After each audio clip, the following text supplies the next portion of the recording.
Mindfulness with your hosts John McCaskill and Will Schneider.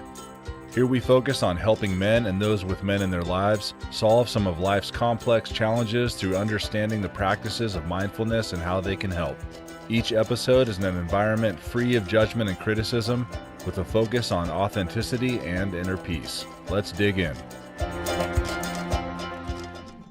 Welcome back to another episode of the Men Talking Mindfulness podcast. I'm Will Schneider, and I'm joined by my co-host, John McCaskill.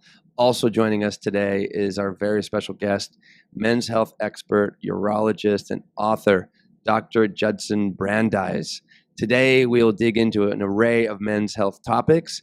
But before we go any further, here's a little bit more about Dr. Judson Brandeis. He is not just any doctor. He's been voted the best urologist in the San Francisco Bay Area for a decade. His credentials from Brown University, Vanderbilt Medical School, a urology residency at UCLA, and a research fellowship at Harvard. Dr. Brandeis is a powerhouse in the world of men's health. He's here to discuss his groundbreaking book. John's, there it is. Yes, The 21st Century Man. Advice from 50 top doctors and men's health experts so you can feel great, look good, and have better sex. Who does not want all that, right? What's that? And who does not want all that? Yeah, exactly. So good to have you back, John, or good for us to be back. Yeah. We'll bring out Dr. Judson in a second. Yeah. Yeah. And as you can tell by the, it's just the two of us right now. We're going to bring on Dr. Brandeis here in a second. We're pre-recording this one just due to scheduling conflicts and a couple other things, but we're going to make it work. So, hey, some announcements. Thanks for supporting the show, buying our merch. Like we've already said, we've got the shirts, we've got the hats, mugs, tumblers. It's mentalkingmindfulness.com/shop. So check that out when you get a chance. Another big announcement is, hey, we've got our next in-person mindfulness leadership retreat, and we're calling it the Be Well to Lead Well retreat. And it's going to be taking place May 16th through the 19th out here in Colorado Springs. That's May 16th through the 19th, 2024, obviously.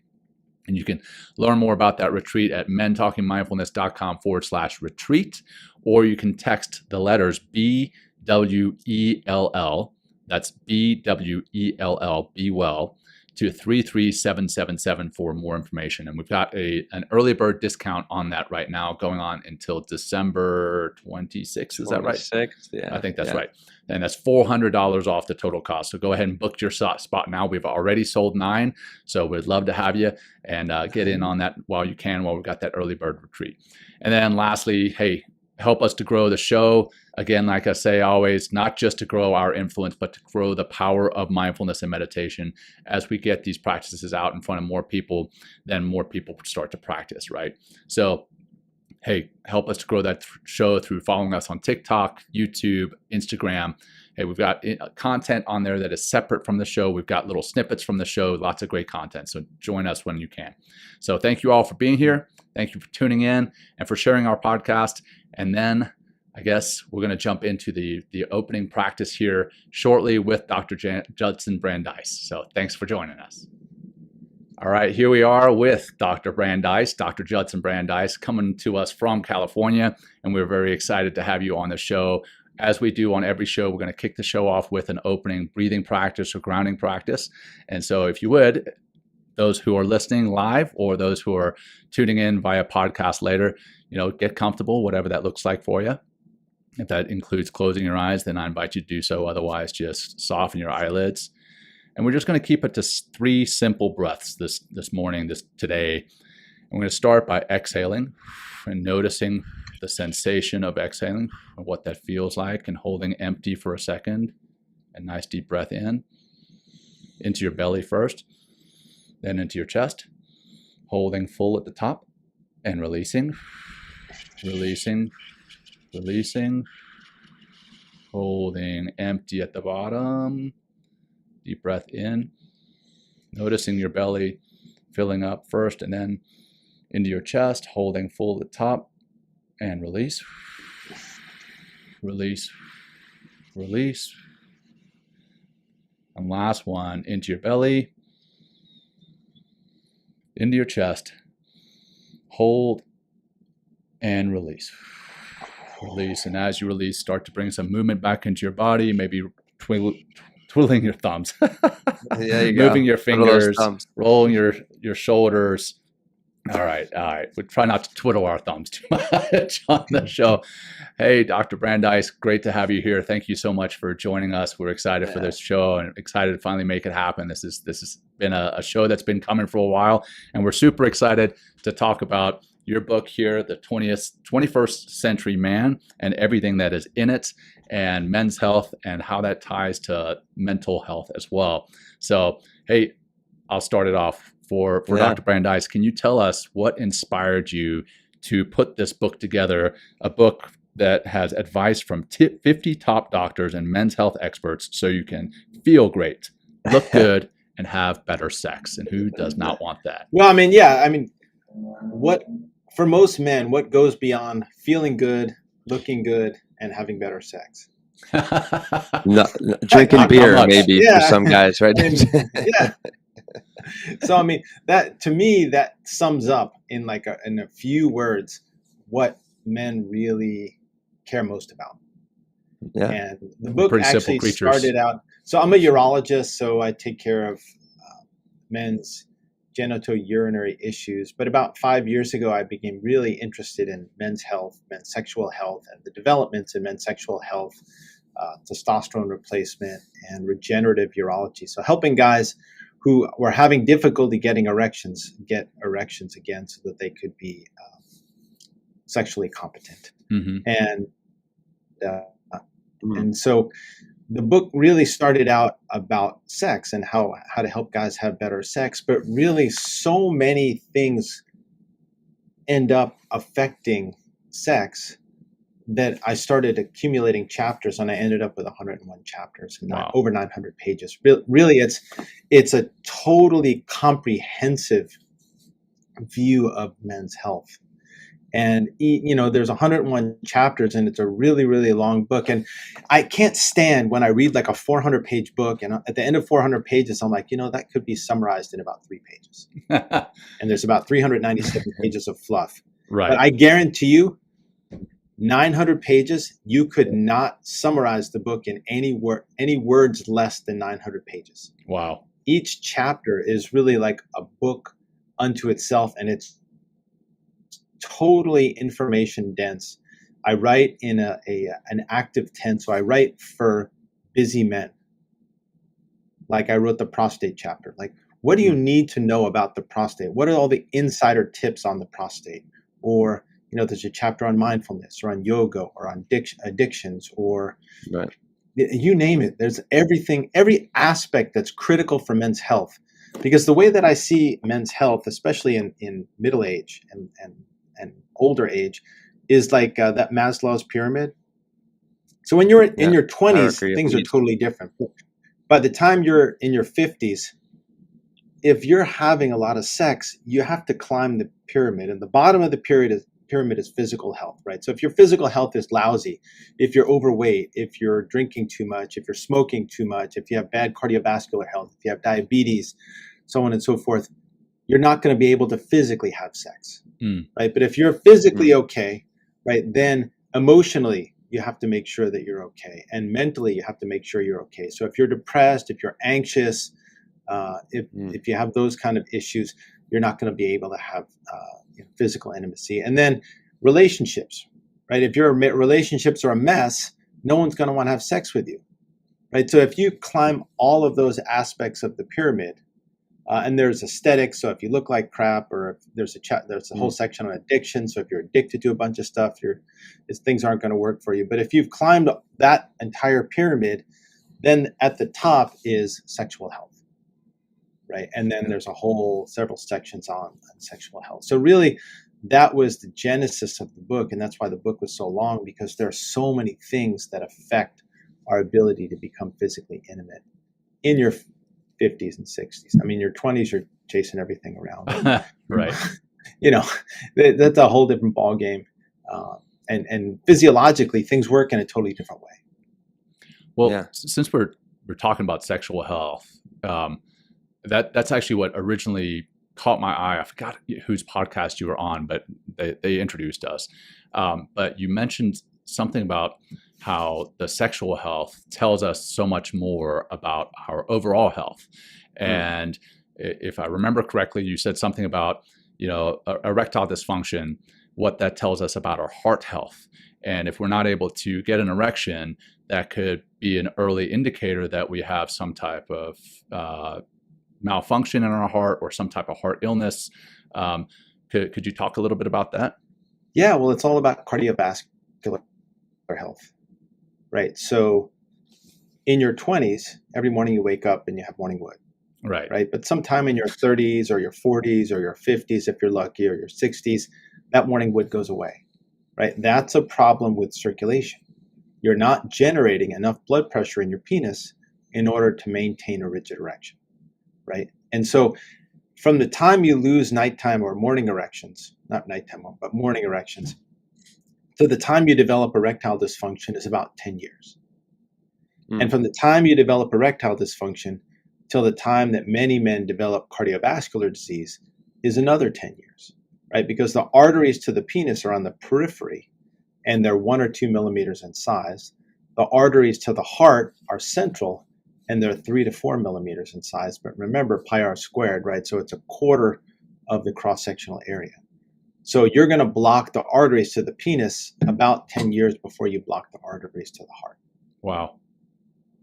And so I get guys come in and go ahead. No. Yeah, I was so like ED is a symptom of potential heart disease later on, and I'm just, or does it always work that way? ED, or I guess ED is every case? for the most part the same problem as cardiovascular disease. It's just a different organ, right? I mean, there's neurogenic erectile dysfunction that maybe 5 or 10% of people have. So if you have strokes or you have multiple sclerosis or if you have prostate cancer surgery, there's endocrine. So, if your testosterone is like 0, you may have erectile dysfunction, or psychogenic. So, if you're afraid of women or afraid of intimacy, you can have those kind of issues. But 85, 90% is vasculogenic.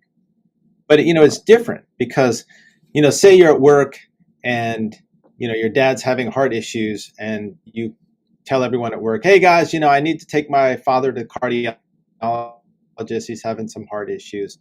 Everyone's like, oh, that's so nice. You're like, a really good son taking your dad to the cardiologist. But then say a week later, you're like, hey guys, I got to take my dad to the urologist. He's having erectile dysfunction. Different conversation. It's a different, but it's the same pathology, right? It's the same blood vessels going to an end organ, right? It's just, we just treat it differently, but it's the same. And it precedes serious heart disease by about 10 years. And the loss of nighttime erection precedes erectile dysfunction by about 10 years. And it precedes cardiovascular disease by about 20 years. So, you have these internal warning systems that are telling you that something's not working. But, a lot of guys are like, well, whatever, I'll just pop a blue pill and and we're fine.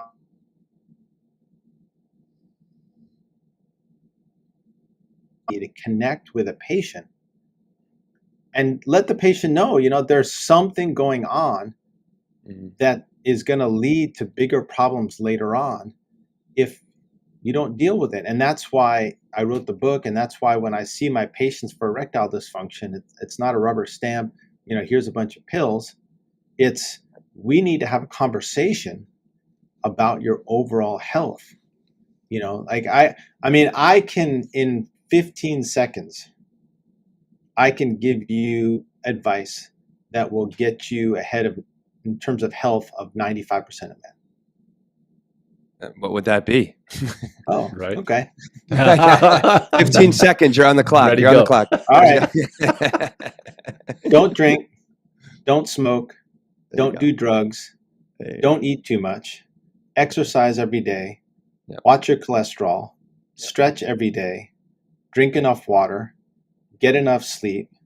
Do some mindfulness practice. Do some yoga. And be nice to other people. There you go. 15 seconds. Hey, listen to that, everyone. That 15 seconds is going to save your life, or could. I mean, and those all are, they're simple, but they're complicated. Sure. Right? Because we live in a complicated world, and they're complicated relationship dynamics, and everyone needs, like, when I get stressed, I go and I open up a pint of Ben & Jerry's ice cream and I finish it off in a night, right? And that's just what I do. I don't drink, I don't smoke, I don't have a bunch of other bad habits, but that's what I do.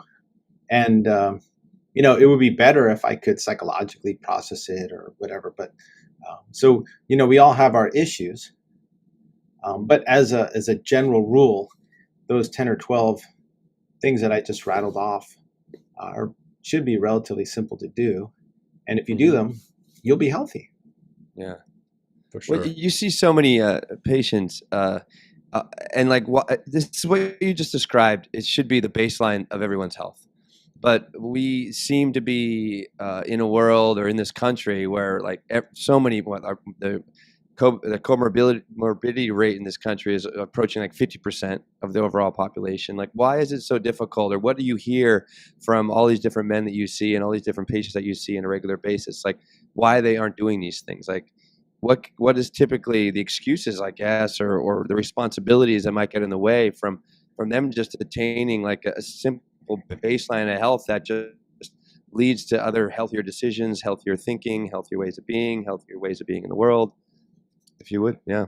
I mean, I could go through most of the things I talked about, but for example, alcohol. We're all socialized to believe that alcohol is something great. It's like when you're young, you go out with your guys, you drink beer. When you're in your 30s or 40s, you have some wine with your wife, and when you're older, you're out with your buddies, drink bourbon. But no alcohol is good for you. Yeah. Alcohol is a depressant, right? That's the class of drug that it's in.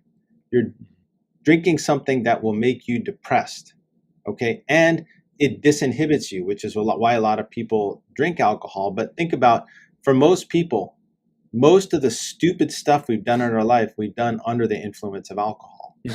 Yeah. Right? I mean, I was talking to a patient one time, and I said that to him, and tears started coming out of his eyes. And then he was this light-skinned black guy, and I looked at him, and he had this giant scar along the side of his face that I didn't see till that tear kind of dimpled into the scar. And sure enough, he got drunk, got into a bar fight, and it ruined like 5 years of his life. And then the other thing is that alcohol is empty calories. Yeah. So they're calories without any nutritional benefit. Right. So they make people fat. Right. And it can. So like, I mean, you watch the end of Animal House and Dean Wormers and giving advice. Drunk, fat, and stupid is no way to go through life. Yeah. Right. And what does it do to our sleep too? I know it wrecks our sleep cycles, which is just compounding the effects. I mean, there's a great chapter in the book on sleep. Sleep is like, I'm learning more and more about sleep over the years. First of all, our testosterone levels as a society are like 30% lower than they were 50 years ago. Right. And part of it is because we don't sleep well, because if you look at testosterone levels, you get them checked in the morning because they're highest in the morning. As the day goes on, they drop till about 3 o'clock in the afternoon when you need a siesta. They stay low until, guess what? You go back to sleep. When you go back to sleep, you start making testosterone again, and testosterone goes up until 7 or 8 o'clock in the morning when it's highest. So it's just like my electric car, right? If I only charge the car 4 hours a day, I'm not going to get the performance I want to get out of the car. I'm only going to have a battery that's half charged. Right. If I charge the battery for 8 hours, guess what? I can drive it wherever I want to drive it. So, sleep is important for that. Sleep is important for building muscle. If you're putting 2 hours in at the gym, but you're only sleeping 2-3 hours a night, guess what? You're not going to build muscle. Muscle gets built in the bedroom. It doesn't get built in the gym. Gets broken down. Sleep is when sleep is where you process the psychology and what happens during the day. So if you don't get sleep, psychologically you'll be messed up. So many important things happen during sleep that a lot of the things that we do to kind of be productive during the day, if you don't get enough sleep, you're not going to get the benefit. Eating. Our foods are way, way too high in calories.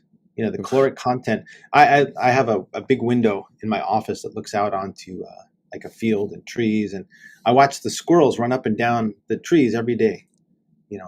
They burn so many calories going up and down trees, knocking down nuts, digging a hole in the ground to put the nut in, to save it for winter, to get 20 calories or 30 calories.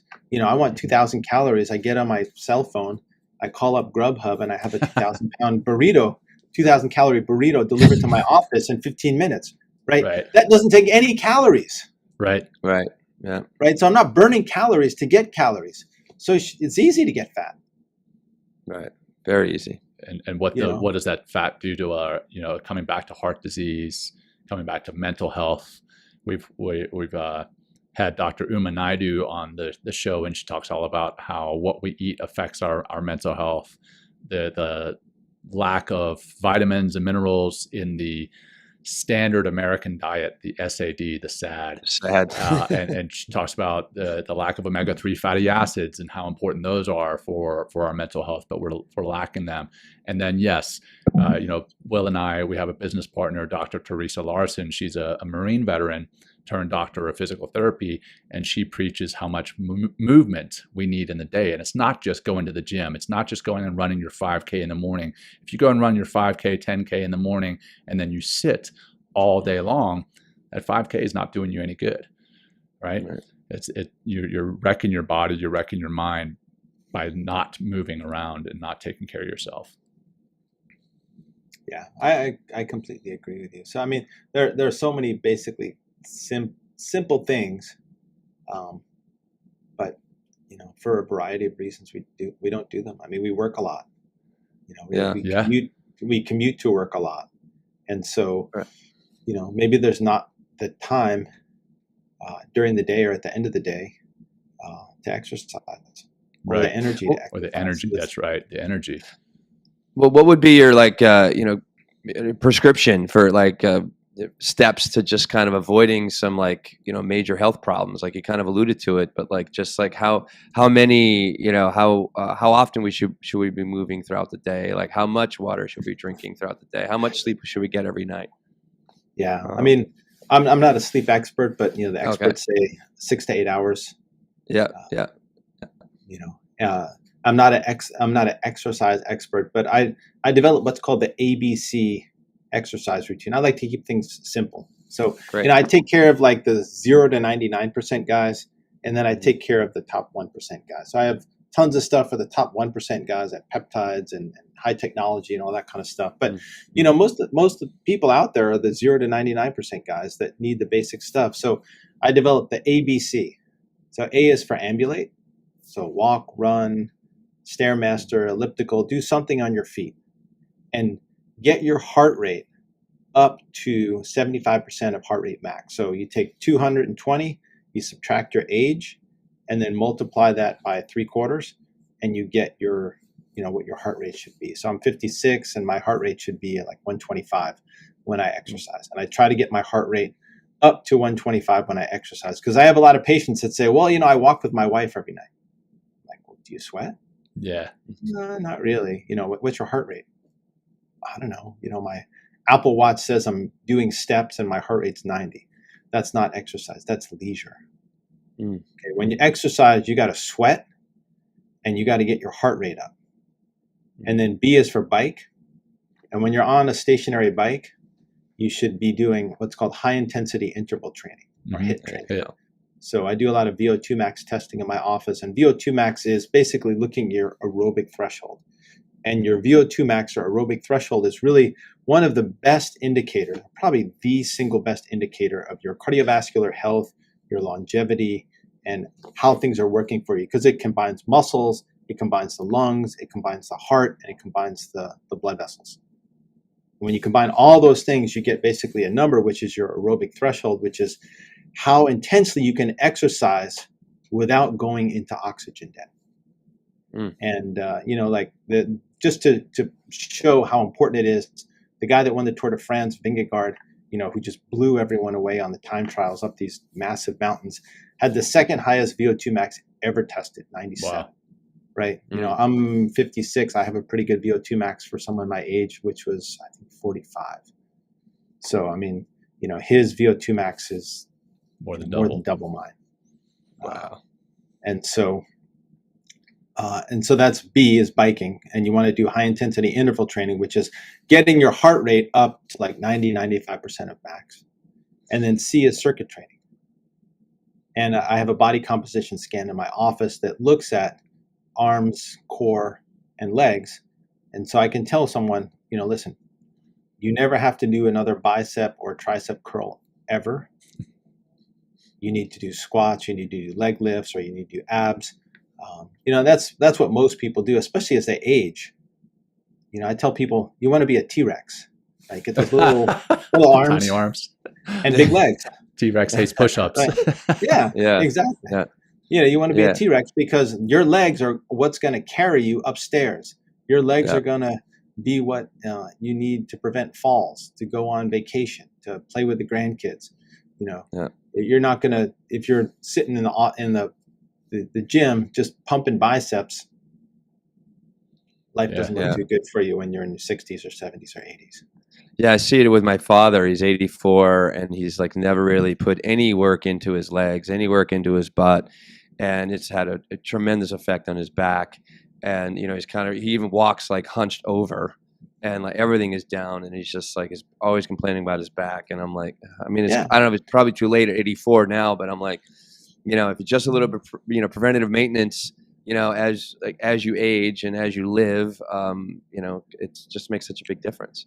So there's an amazing technology that I work with a company because I really just love the technology called the mSculpt machine. It uses high intensity focused electromagnetic waves to contract muscle. So there are people that have TENS units or like these full body suits, but that's a direct current. This is an alternating electromagnetic field. So it sets the depth of penetration of the electromagnetic field much, much deeper. And so you can get incredible contraction of muscles. And what your dad needs to prevent back problems is core strength, abs, glutes, and posterior chain. And when you do that, you use that posterior chain to support the weight of your torso and your head. And if you can't support the weight of your torso and your head with your muscles, then guess what? You're going to do it with your spine. And as you age, the discs, which are like little jelly donuts that sit between the vertebrae, start to desiccate, right? Start to dry out. The jelly comes out of the jelly donuts and the spine collapses. Right. And that's because you're not supporting your spine with your muscles. You're supporting it with your, and I see a lot of police officers as patients. And a lot of police officers have these issues. I kind of am becoming almost a specialty of taking care of first responders because they have very unique problems. These guys are wearing a lot of equipment and belts, and it puts a lot of stress and strain on their back and their joints. And I teach people how to stand.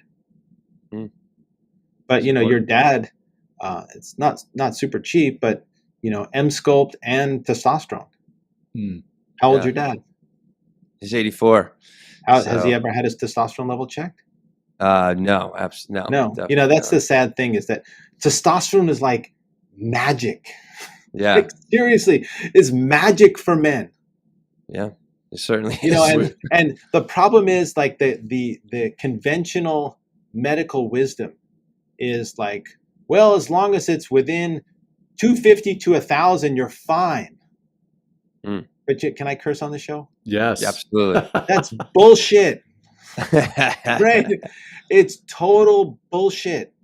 Yeah. Right? Guys feel good when their testosterone is between 1,000 and 1,400. Right? When did you feel good? When you were 20. What was your testosterone when you were 20? It was 1,000. When you're 50 or 60, now it's 400 or 350, 500 if you're lucky. Right? You feel lousy. I had a patient the other day. He came in. His friend had been on testosterone. His friend was feeling great. His testosterone was 500. And he's like, well, I'm really interested. I said, great. He's like, my primary care wouldn't put me on testosterone. They said it was fine. I said, well, let me give you a testosterone shot. Let's see how you do. He came in the next day. He's like, man, I got home. I was like, fuck, I got to mow the lawn. Yeah. He's like, I haven't wanted to mow the lawn in 5 years. Yeah. Wow. They just had like incredible energy. That's, it's not a medication. It's a hormone. We know exactly what it does. Right. It Well, gives guys energy. What do you do to, as we age, I mean, we start to decline in our testosterone over time. So like, how can you naturally keep it, at a certain level, or what would be a good level for a man in his 50s or 60s or something like that to continually live like a healthy and vibrant life? Or do you go the exogenous route and introduce testosterone to the system on a regular basis? Or do we do both, or So, what's the deal? I'll try to give you a short answer to a really Yeah. complicated question. So, Thank you. 5 to 800 is a good Okay. level. Okay. Under 500, then I start to look for clinical signs of low testosterone. So low energy, low motivation, poor sleep, loss of muscle, gaining fat, low libido, poor athletic performance. And if a guy has a fair number of those things and his testosterone is relatively low, then we start talking about testosterone. So you can offer them a supplement, right? So I have a supplement called Support, which has DIM, which blocks the conversion of testosterone to estrogen. It's got DHEA, which is a testosterone precursor. It's got Tongkat Ali, which boosts free testosterone levels. It's got ashwagandha, which boosts testosterone. But even a supplement like Support, it's only going to boost testosterone about 15%. And that's in guys with low starting DHEA, right?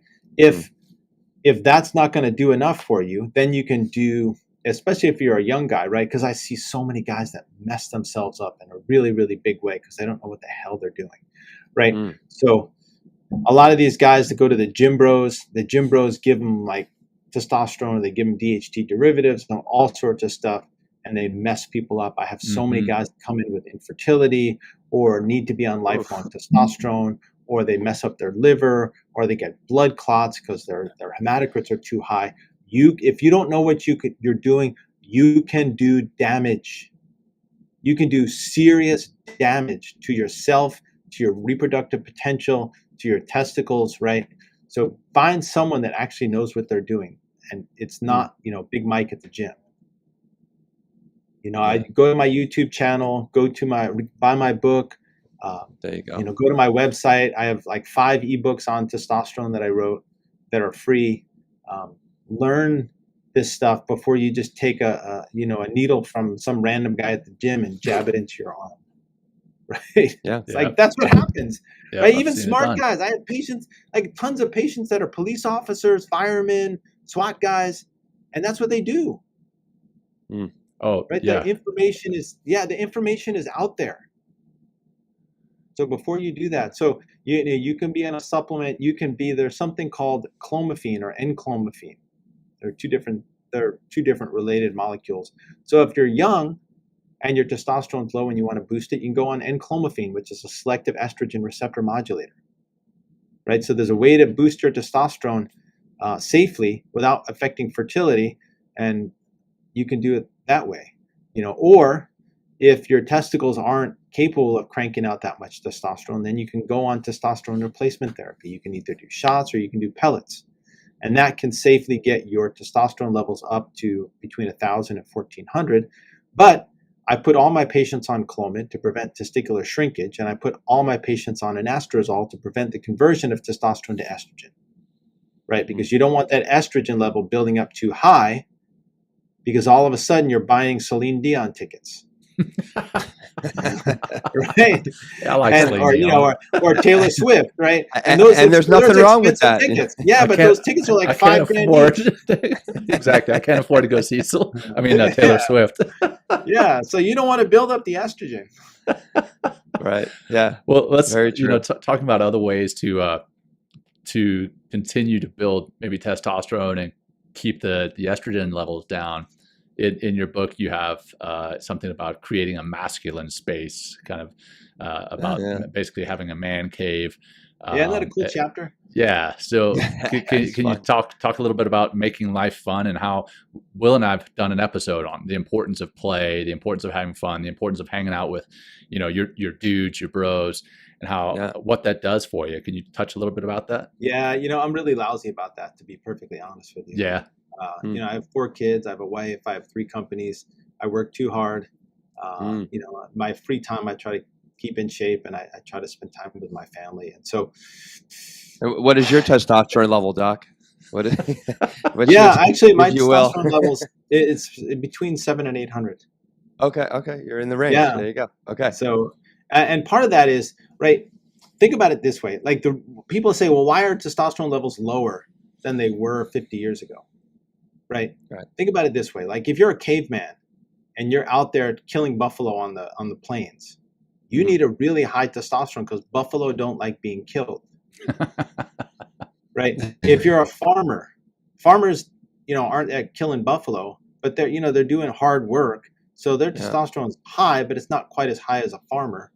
If you're just sitting behind a desk, on a computer, your brain is smart. Your brain's like, well, we're not being attacked by buffalo, and I don't have to wake up in the morning to milk the cows and to till the fields. So I don't need that much testosterone. So let's use that energy to do other stuff, maybe to boost brain function in another way. And so that's why guys don't need as much testosterone now as they did back in the day. But that also has implications, like if you ever see, I remember I was in Africa, right? And there was a zebra with his zebra mate. And there were other male zebras that were trying to mate with his female zebra. And I watched them fight for 5 hours. Wow. This one male zebra fought off like 4 or 5 other male zebras for 4 or 5 hours. Yep. You need a boatload of testosterone to do that. These days, you go on Tinder and, you meet someone later that evening. You don't need to fight off guys for 5 hours. So that's why our testosterone levels aren't what they used to be. But Now, they still need to be. Yeah, I mean, if you want to have a good life and chase girls around and stuff like that. And so, I try to work out almost every day, and I try to eat right, and I try to get enough sleep, and I try to do a lot of the things that I know that will boost testosterone, not just boost testosterone, but, keep me healthy. Sure. So I think that's part of the reason, and some of it's genetic too, but, that's part of the reason that my testosterone levels are elevated. Or Well, is it helpful to have that man space and be around other men and do hard work like you're talking about, and how often is, because that man, the man space you mentioned, it's like kind of diving in there a little bit.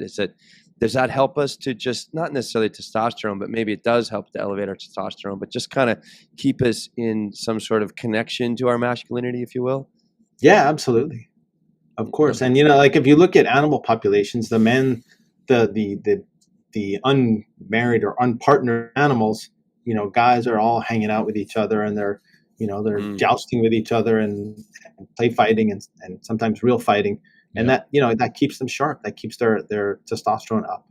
That keeps them so that when they do have a chance to mate. And so I think that's an important part of it. And also another really important part is relaxation or de-stressing, right? Because I see guys all the time that come in with erectile issues or other issues because they are overstressed. And when you say overstressed, you mean that your adrenaline levels are high and your cortisol levels are high. And so when your adrenaline and cortisol levels are high, you shunt blood, because it's all about circulation, away from certain important areas. So like when you're in a stress fight or flight mode, you need blood in your muscles, in your eye, in certain parts of your brain, in your heart, and it doesn't go to your intestines. So guess what? You start getting stomach pains, intestinal pains, right? How come? Because you're not getting enough blood flow to the intestines. Maybe you're getting some kidney issues. Your kidneys aren't working as well as they should, and they're not eliminating waste products from your body the way that they should. How come? Because your kidneys, which at any given time, 20% of your blood flow should be in your kidneys, but now they're getting 10% of the blood flow. Right? Because the purpose of the kidney is basically to clean the blood, to filter out the impurities, to make sure that you're making enough urine to keep your blood pressure intact, to keep your electrolytes from getting too high or too low so that you don't have arrhythmias, et cetera, et cetera. And blood flow goes to your penis, right? But if your blood flow is being shunted to muscles and the heart, it's not going to the penis, so you get erectile dysfunction. right? So it's all about these decisions that your body is making for you that you really have no understanding or input into, unless you understand, like, I need to be more mindful. I need to slow down. I need to breathe. I need to, get into a space that's more relaxing. Because when I'm in a space that's more relaxing, then blood flow can go to other places like the intestines, like the kidneys, like, creative parts of the brain. If you're just looking to run away from a bear, your creativity is stunted, because creativity takes a lot of blood flow in the brain, and you're not getting blood flow to the penis. So guess what? You're not getting good erections. Let's unpack the stress there that you mentioned, like, hey, slowing down, taking some time for yourself. Again, in the book, you address mental health, and again, here we are, men talking mindfulness. What would you say about how to address men's mental health needs compared to women's? Because, again, coming back to how we talked about at the beginning, when we were 20 years old and young and full of everything else, we don't really, we kind of envision ourselves as superheroes, supermen, and nothing's ever going to hurt us. Hey, that's only going to happen to somebody else. It's only going to happen to somebody else. How can we address men's mental health in a way that will resonate with men so that they feel they can go and seek support? Yeah, I mean, that's a really amazing question. I think, so part of it is analytics, right? Guys were, as far, in terms of a generalization, I motivate many of my patients with numbers, with analytics, right? So 100 years ago, men lived 1 year less than women. Now men live 5 years less than women. Right. So some bad stuff happened in the last 100 years where guys lost about 4 years of their life expectancy relative to women. And then if you look at the longevity of middle-aged men in the United States, it's actually declining. And it was declining before COVID. And the reason it was declining is because of alcoholism, opioid abuse, and suicide, right? Diseases of despair, right? So that's really bad. And then if you combine that with men are half as likely to see their primary care physicians as women are, right? That's really like messed up. Right. Here are the people that should be able to help you, but you're not visiting them.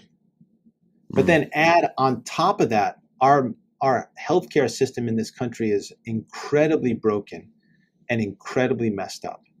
Yeah. Right. And so don't go to the doctor expecting the doctor to take out a magic wand and make you better. Right. So first of all, it's on the website, the 21stcenturyman.com website, and also in the book on how to prepare for your doctor's visit. Right. So on average, when they did a study, they looked at 100 million visits to doctors in the United States. And you have 16 minutes and 14 seconds in that visit. 100 million visits, that's a big sample population. So they're not off by much. Right. Right. And, if you've been to the doctor lately, and I can almost guarantee you that it's less than 16 minutes now, because I hear back from my patients, and even doctors that I know that are really good doctors, I hear back from my patients that, this doctor only spent 5 minutes with me. This doctor only spent 7 minutes with me. Yeah. So I know if Dr. Z and Dr. X are only spending 5 or 7 minutes with you, I can't imagine what other doctors are doing. And so you have to actually prepare to go to the doctor. Right. I tell my patient, write down your health history. What medications you're on, what surgeries have you had, what medical problems do you have, what your family history is, right? Any labs you've had, print them out, have them ready. Any imaging studies that you've had or other diagnostic tests, print them out, have them ready. Okay. Then come in with a history of present illness, right? If you're coming in for back pain, Write down, my back pain started 3 weeks ago. It's just like the back pain I had 3 years ago when I was playing basketball, and Yeah. I went and I had an MRI at that time, and I slipped a disc, and now it feels the same, and I took a leave and I went to a chiropractor. Write all that stuff down, and then write down a list of 10 questions. And then when you get to the doctor, hand that information to the doctor. That doctor is going to look at it like, if you handed it to me, I'd have a big smile on my face. I would get on my dictaphone. I would dictate the whole thing. It'd take me about 3 minutes. And guess what? You got 13 minutes and 14 seconds for me to really examine you and formulate a plan for you and discuss the plan, so on and so forth. But if you come in there and the doctor goes, well, what's wrong? And you're like, well, I sort of have some back pain. And then we spend the other half of the visit talking about the 49ers and the weather. You're going to walk out of there saying, I didn't get... Just wasted my time. Yeah, I just wasted my time. The doctor just wasted my time. No, you wasted your time. And when I go see my lawyer is $750 an hour. Right? It is. He is. Yeah, it's like $1 a minute. So 5 minutes is like a sandwich. You have it broken down. Yeah. No, if I'm talking to my lawyer about the 49ers for 5 minutes, I just lost the sandwich. I got to go home and eat peanut butter and jelly because, I can't go to Subway. Right. You got to take the same attitude when you go see the doctor. You want to, doctors are there, but I've known a lot of doctors in my life, and for the most part, they're good people and they want to help you. But the system is really messed up. Yeah. And it's overburdened too, the system. There's so many people with chronic illnesses, and it's like, no wonder why there's no time to see patients, because there's so many, because people aren't, honestly, what I see is, and what I hear often is, people just not taking care of themselves and just going into like a deep decline, and just like, and then they're so far deep in this hole that it's just like, oh, now I need to fix myself because whatever, I have ED, or, I'm stressed out, or I just had my first heart attack. Or, they just want a pill.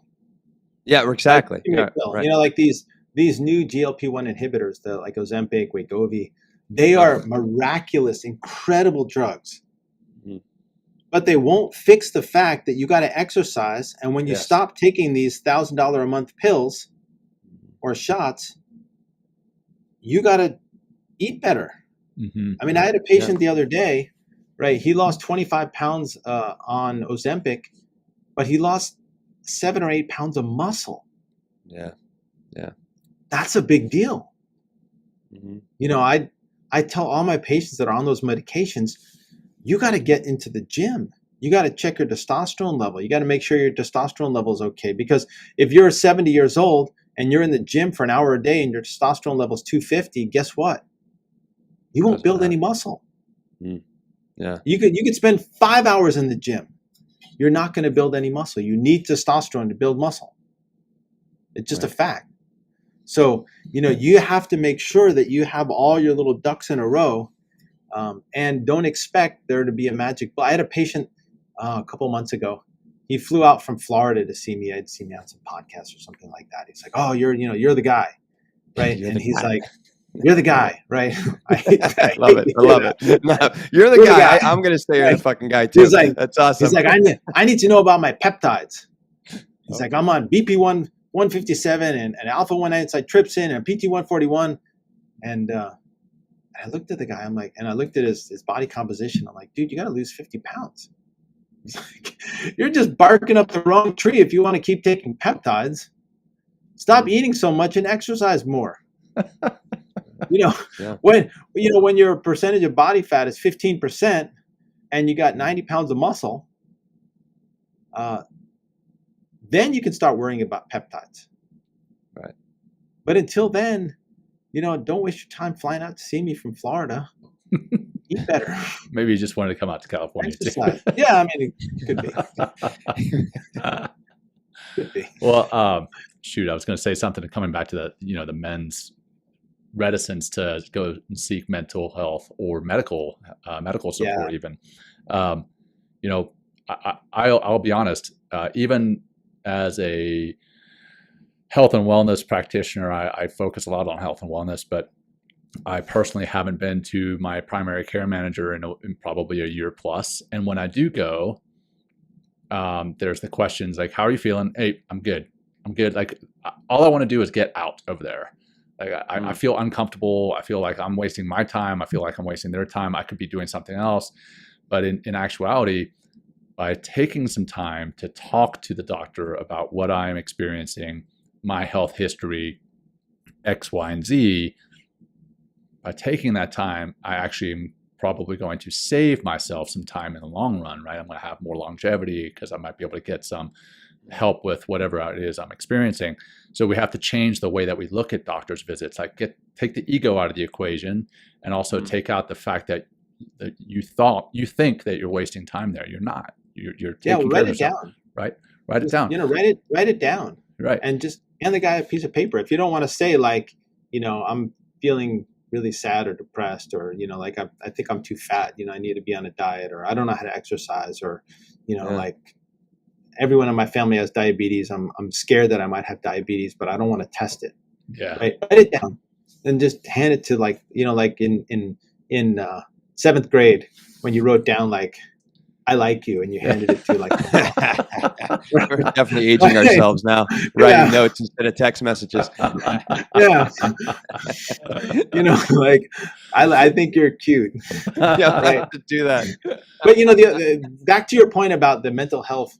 Like I was watching Tim Ferriss' podcast, and he's very open about his mental health issues, and I was like, oh my God, that's really cool. And then I was watching a Huberman podcast, and Huberman's very open about like, I see a therapist every week. Like there's no shame.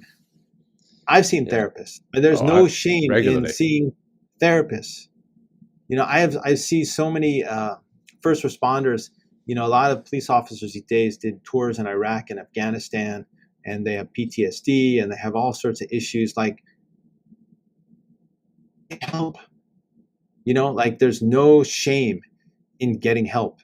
There really isn't. I think it's a sign of strength. Everyone's doing it. Yeah. Right. Well, it's something that it's a current that we fight against all the time on the show. It's just like we had a whole episode just asking for help. Like, what does it look like to get help? How do you even ask for help? Like, how do you? These toxic masculinity they're referred to as.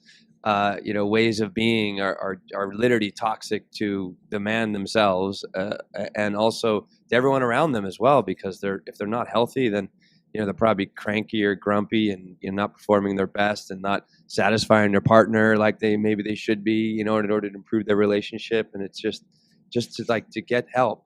Well, how about this, Doc? What about so somebody that hasn't seen a doctor in a long time, and they're going in, they're relatively healthy. Like what would you suggest that they kind of ask the doctor for, like a blood scan, or like or what? Oh yeah, I mean I'm very proactive. So although I don't see the doctor all that often, but like I kind of have a you look in the mirror every day, man. I am a doctor, right? And I do my body composition scan every 3 months, and I get a full panel of blood labs every year, including liver, kidney, thyroid, vitamin D, B12, testosterone, free testosterone, estrogen, hematocrit, white blood cells, platelets. So I mean, it's these days it's relatively inexpensive to get a full blood screening, and then I get a full body CT scan about every 5 or 6 years, because bad shit can happen, and we have the technology these days to be proactive about it. So I mean, those are good, sort of solid, regular things to get. If you get a lot of that stuff, the problem is you go to the doctor, right? And then the doctor's like, oh, well, let's get a bunch of tests. And then you got to go back to the doctor, and then maybe go back to the doctor one more time, right? And these days, who doesn't wait an hour to see the doctor? Right. So then it's like, who has 3 half days to take off to go see a doctor, and everything's probably going to be okay, right? So what I do is I get all my stuff beforehand. I get all my labs, I got all my imaging studies, I got everything that I need beforehand. So I show up to the doctor and I have like all the information that the doctor needs to basically tell me like, all right, everything's cool, or Right. you got this problem, you got that problem, you got the other problem. But that's just me because I'm an efficiency freak. Me too. Like like if I waste a minute, it's like offensive to me. That's a fifth of a sandwich. Exactly. That's like, chips. Well, hey, Dr. Brandeis, I know we're coming short on time here, and we like to wrap the show up with another grounding practice. But before we do that, what's the best way for our listeners, our audience, to find you, and what's a project that you would like to share on the show? I mean, I know we've got the 21st Century Man right here, and you mentioned the 21stcenturyman.com. Definitely want to push our audience there, but anything else that you would like to share with the audience before we wrap it up? Okay, the 21stcenturyman.com, all written in letters, lowercase letters, right?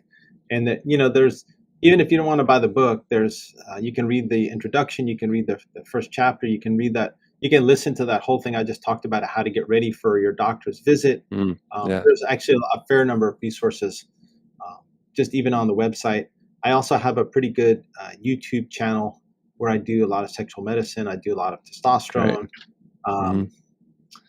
men's health type stuff. And then I have a supplement company called Affirm Science, AFFIRM Science.com. Great. And we have a nitric oxide boosting supplement that's best in class. We have a testosterone boosting supplement called Support. We have a supplement for premature ejaculation, which is a problem that about a quarter of guys suffer from. And then I have a prostate supplement called Spunk. And then on top of that, I am the first scientific researcher to ever publish a study in a reviewed scientific journal on how you can increase the length, girth, and function of a healthy guy's penis. There we go. We were gonna avoid that, but now we're like, oh man, now we have to talk about it.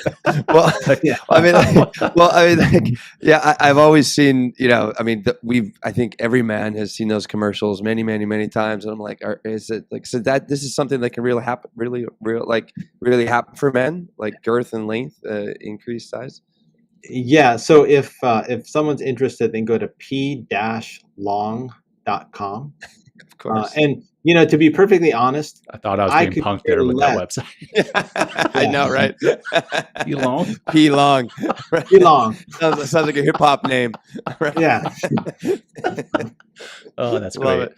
Definitely going to check that out. I could care less how long guys' penises are, to be perfectly honest. But I would see guys come into my office because I'm a surgeon and a urologist and a sexual health specialist, and they would get fillers or fat or have surgeries, and it would really mess up their penis and cause big problems. And I said, there's got to be a better way. And, I have a background in clinical research. I did research at American Red Cross. I've done research at Harvard Medical School, sponsored by Howard Hughes Medical Institute. I've done research at UCLA. So I said, well, let me see if I can whip up a study to see if we can improve the length, girth, and function of a healthy guy's penis. So I got the study IRB approved. I got it listed by clinicaltrials.gov, which is the NIH website. I recruited 30 patients. I've presented now twice at the Sexual Medicine Society of North America. I published in Andrology, and we can grow a healthy guy's penis about an inch in length, about a half an inch in girth, and improve function using a combination of PRP. So PRP is platelet-rich plasma. So we take your own blood, we spin the blood down, we isolate the platelets, and then re-inject them into the penis. And I developed an ultrasound-guided technique to do that, which really isn't that uncomfortable, believe it or not. That combined with my Affirm nitric oxide boosting supplement and a traction device to help improve length and a suction device to help improve girth, over a period of 6 months, you can naturally increase the length, girth, and function of a healthy guy's penis. Damn. And it stays. And I'm not telling guys you need a bigger penis, right? What I'm telling you is, but so many of us believe that we do. Yeah. And if you look at studies or surveys, 50% of guys wish that they had a bigger penis, and 50% of men are lying. I love it. Right. But then Yeah, I know. Isn't it fun talking about penises all day? Hell yeah, all day. It's, All day. we laugh so much in my office. Oh, I'm It's really sure. funny. I bet you do. But all kidding aside, if it's something that you're interested in and you're going to be motivated to do something that's safe. Yeah. Do something that works to Tested. improve both length and girth and function.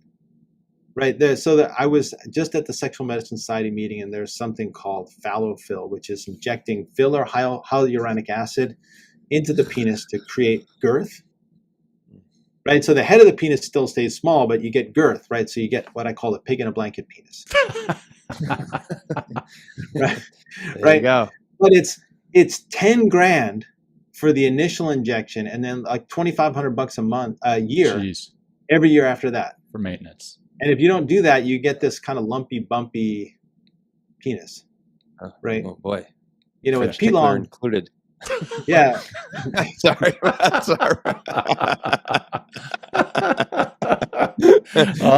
Talking about the penis. On that note.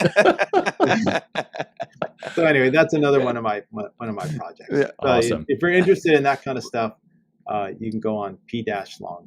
All right. Well, we'll make sure all those links are in the comments. My medical practice website is brandeismd.com. So, I'm in Northern California.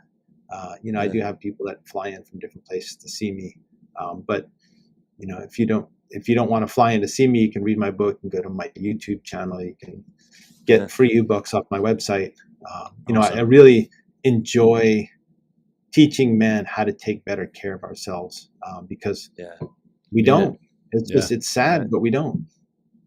Yeah. And we enjoy, broadcasting that information. So we might have to have you back or something. Thank you so much for dropping in today and all in this incredible book. I knew that you would be interested in P-long and you'd want me back. We want to do a separate episode just on that. I see that for the end, right? Kind of like a teaser, like, we got to get this guy back.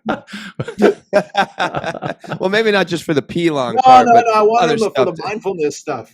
All right. Yes, exactly. Sure. Exactly. We'll have to change the name of the show, Men Talking Penises. Talking penal something. All right. Well, hey, Dr. Brandeis, great having you here. Thank you so much again for coming on and making this work. I know you're a busy guy and we're short on time. So, Will, I'm going to turn it over to you to wrap it up with that closing practice, and then we'll say goodbye. You are a little turned down, though, I can tell.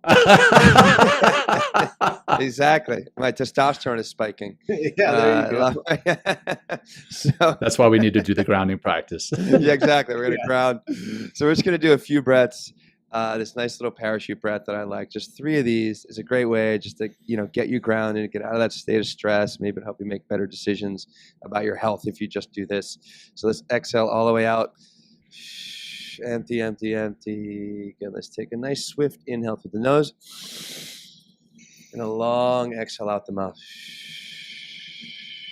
Exhale, exhale. Yeah, let's just do 2 more. In, deep breath. Easy out. Really control that long, easy exhale. One more time. In. Exhale, let it go.